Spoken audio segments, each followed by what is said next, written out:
Ganda na ako namimili ate niya. Ang mga sapatos namimili. Ayan. Sapatos. Kasi ganda. Sige, salamin. Ayan. Sige, sarili sa salamin. Ayan.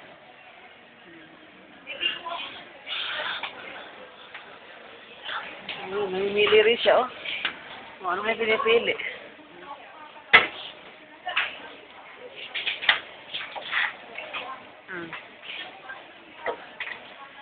Namimili rin, ah. Hindi ng price sa ilalim, ah. Oo, hindi na yung mga price. Namimili ng mura. Ano napili? Ayan.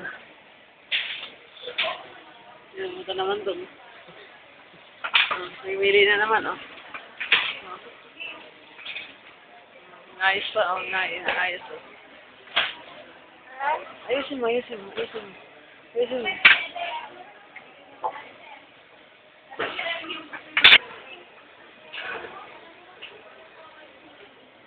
Oh, mimili ka na naman. Okay, ate. Oh, napapil.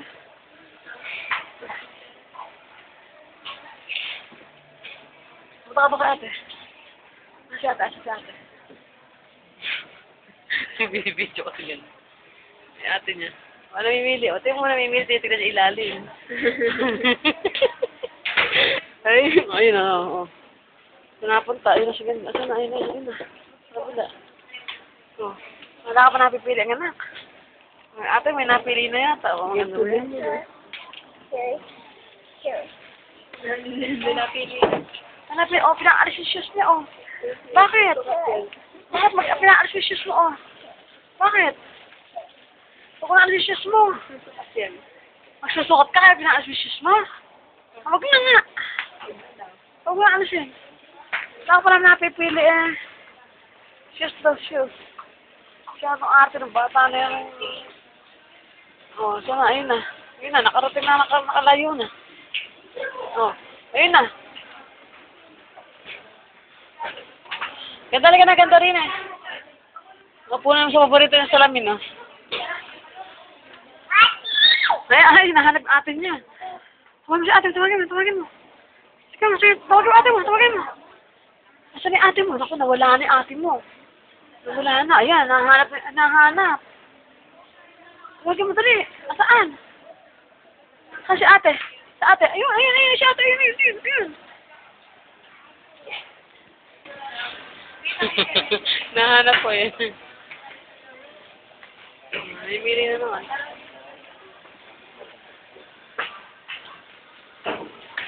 Yan, nakasal sa atin yan.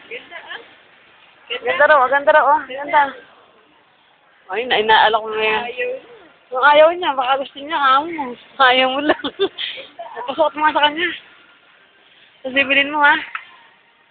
Tapos pasukat mo. Oh, gusto naman, oh. Gusto, oh. Susukot niya, oh. Oh.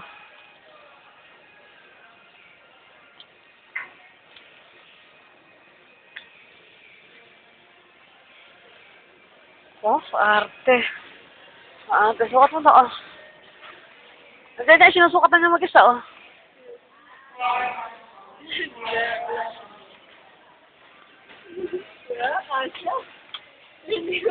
Suot mo kasi, hindi kasi naman maisuot.